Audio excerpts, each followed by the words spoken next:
باب ہے صلاۃ التسبیح کے بیان میں، نماز تسبیح پڑھنا۔ 1328 نمبر روایت ہے مشکات کی، ابن عباس رضی اللہ عنہ فرماتے ہیں کہ نبی کریم صلی اللہ علیہ وسلم نے حضرت عباس بن عبد المطلب اپنے چچا جان کو فرمایا، یہ حضرت عباس ہیں، ان سے ایک دن کسی نے پوچھا ہے عباس آپ بڑے ہیں یا رسول اللہ بڑے ہیں؟ فرمایا بڑے تو وہ ہی ہیں پر پیدا پہلے میں ہوا تھا، بڑے تو آقا ہی ہیں۔ حضرت عباس کو ایک دن نبی صلی اللہ علیہ وسلم فرمایا میرے چچا الا اوتی کا، عباس اے میرے چچا الا اوتی کا، کیا تجھے میں کوئی چیز نہ عطا کروں آج؟ علام نہیں ہوگا، تجھے تحفہ نہ دوں آج میں؟ کیا میں تجھے کسی ایک عظیم معاملے کی خبر نہ دوں؟ الا افعل بک، کیا تیرے ساتھ خیر نہ کروں آج؟ اللہ اکبر، 10 عشر کے ساتھ 10 خیریں، یعنی مراد تجھے آج ایک خیر کا بہت بڑا سامان بتاؤں، جب تو یہ کرے گا نا اللہ تعالیٰ غفر اب توجہ حدیث کی طرف، غفر اللہ اللہ کا ذنبہ کا لفظ دیکھیں ذرا، اللہ تیرے گناہ بخش دے گا، اولہ و آخرہ، اگلے پچھلے سارے، قدیمہ و حدیثہ، نئے اور پرانے سارے، خطأہ و عمدہ، جو غلطی سے کیے ہیں جان بوجھ کے سارے، صغیرہ و کبیرہ، چھوٹے بھی بڑے بھی، مراد ہے جن کا تعلق حقوق اللہ سے ہوگا اور نیت بندہ کر کے پڑھے توبہ کی، سرہ و علا، ظاہر پوشیدہ سارے گناہ۔ فرمایا یہ کہ تو نماز پڑھے 4 رکعتیں، ہر رکعت میں سورہ فاتحہ پڑھ اور ایک سورت پڑھ، اور اب دیکھیں یہاں پہ بھی کیا آ گیا، فاتحہ کے ساتھ ایک اور سورت پڑھنی ہے جی، لا صلاۃ علی من لا، جس کی فاتحہ نہیں پڑھی نماز نہیں ہوئی، صحیح مسلم میں فصاعدن، جس نے فاتحہ نہ پڑھی اور بھی کچھ نہ پڑھا اس کی نماز نہیں ہوئی، اور کچھ تو آپ ہی میں نے پڑھتا۔ اب اس حدیث میں بھی اس کی صراحت آ گئی، اور سفیان ابن عیینہ کا فتویٰ ہے صحیح سیاستہ کے اندر ہی ہے، غالباً ابو داؤد میں یا ابن ماجہ میں، واللہ عالم بالصواب۔ سفیان ابن عیینہ فرماتے تھے جو ہے نا حدیث لا صلاۃ لمن لم یقرأ بفاتحہ، اس کی نماز ہی نہیں جس نے فاتحہ نہ پڑھی، اس کے وہ سفیان ابن عیینہ فرماتے ہیں ھذا لمن یصلی وحدہ، یہ اس بندے کے لیے حدیث ہے جو اکیلا نماز پڑھے، جو اب یہاں پہ فاتحہ بھی پڑھ اور سورت بھی پڑھ، اور جب تو قرات سے فارغ ہو جائے پہلی رکعت میں تو کھڑا ہو تو کہہ سبحان اللہ والحمد للہ ولا الہ الا اللہ واللہ اکبر 15 مرتبہ، کتنی بار ہے؟ ہاں جی 15 مرتبہ۔ پھر رکوع کر تو حالت رکوع میں 10 بار یہی پڑھ، پھر رکوع سے سر اٹھا اور ربنا لک الحمد کہہ کے پھر 10 بار یہ پڑھ، پھر تو کہہ 10 بار، پھر تو جھک جا سجدے میں 10 بار کہہ، پھر سجدے سے سر اٹھا کے 10 بار کہہ، پھر سجدے میں 10 بار، پھر سر اٹھا کے 10 بار، تو یہ ہو گیا 75 مرتبہ ہر رکعت میں۔ کتنی بار ہے؟ فرمایا 4 رکعتوں میں ایسا کر، اگر تو استاد رکھتا ہے نا کہ تو نماز پڑھے ہر دن میں 1 مرتبہ تو کر لے، روز پڑھ سکے تو روز پڑھ لے، اگر اتنی استطاعت نہ ہو روز نہ ٹائم لگے تو فرمایا ہر جمعے میں 1 بار پڑھ لے، اگر ایسا نہ ہو سکے تو ہر مہینے میں 1 بار، اگر ایسا نہ ہو سکے تو ہر سال میں 1 بار، اگر یہ بھی نہ ہو سکے تو زندگی میں 1 بار ضرور پڑھ لیں، زندگی میں 1 بار۔ تو ٹائم بزرگوں کو چاہیے، اللہ تعالیٰ کے فضل سے میں نے اپنے دادا جی کو دیکھا آخر تک بھی، جس دن فوت ہوئے اس دن بھی تہجد اس کی اپنا صلاۃ التسبیح کی نماز کا وضو کرنے اٹھے ہیں اور ان کی روح نکل گئی، ساری زندگی ہم نے ان کو ڈیلی بیسس پہ صلاۃ التسبیح پڑھتے دیکھا، یعنی بزرگوں کو چاہیے، چلیں ابھی ہمارا تو کوئی دھیان بٹ گیا، خیر ہمیں پھر بھی چاہیے کہ ہفتے میں 1 بار ضرور پڑھنی چاہیے، جمعے والے دن پڑھنی چاہیے، تقریباً کو 9 ساڑھے 9 بجے کے ٹائم زوال سے پہلے پڑھنی چاہیے، ہفتے میں 1 بار، رمضان میں تو پھر پڑھ ہی لیتے ہیں۔ امام ابو داؤد اور ابن ماجہ اور امام بہقی اور نے اس کو دعوات الکبیر میں روایت کیا۔ اچھا ابن خزیمہ نے اپنی صحیح میں روایت کیا، امام ابان نے اور امام حاکم نے روایت کیا۔ آگے ملا علی قاری اس پہ بات کرتے ہیں، ابن حجر اسقلانی فرماتے ہیں طبرانی نے بھی روایت کیا، خطیب نے، آجری نے اور ابو سعید سمانی نے، ابو موسیٰ المدینی نے، بہت سو نے اختلاف کیا۔ ائمہ کا اس حدیث کے بارے میں اختلاف ہے کہ صلاۃ التسبیح کی کوئی حدیث صحیح ہے یا نہیں، اس بارے میں اختلاف۔ امام ابن خزیمہ، امام حاکم اور محدثین کی ایک اور جماعت نے اس حدیث کو حسن کہا، کیا؟ ٹھیک ہے.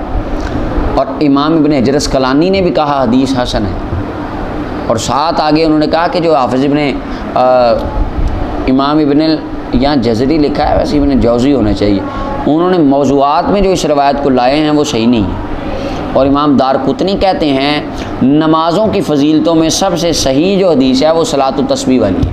یعنی محدثین کا اس کے اوپر کافی ہے کہ جو ہے یہ روایت ٹھیک ہے، اور فضائل اعمال میں ویسے بھی ضعیف روایات قبول ہوتی ہیں.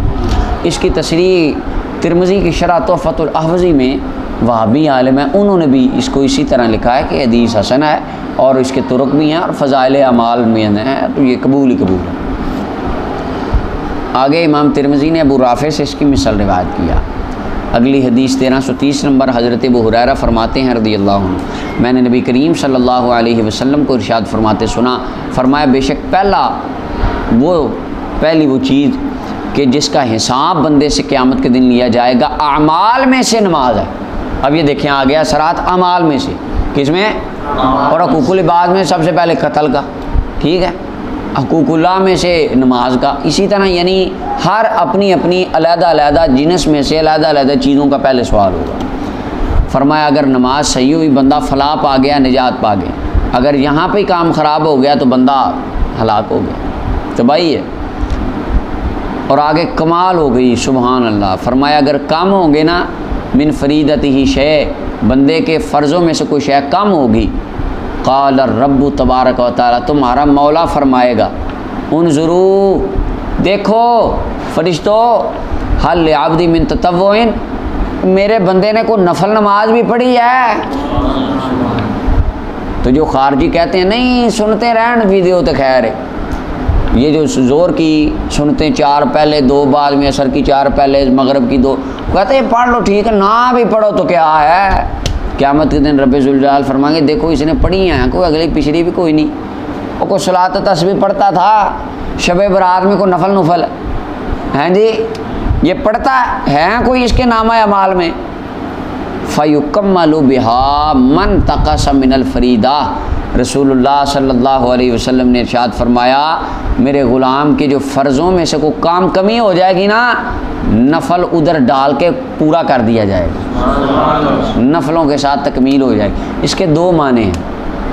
ایک علماء نے بیان کیا کہ اگر فرضوں میں کوئی کمی رہ گئی، فرضوں میں مراد کیا ہے کہ تعدیل ارکان نہیں کی، ٹھیک ہے، تو جلدی جلدی پڑھے، سنتیں چھوڑی، خیال نہ رکھا، کوئی واجب چھوٹ گیا خیال ہی نہ رہا، تو ان چیزوں کو ان نوافل کے ساتھ پورا کر دیا جائے گا.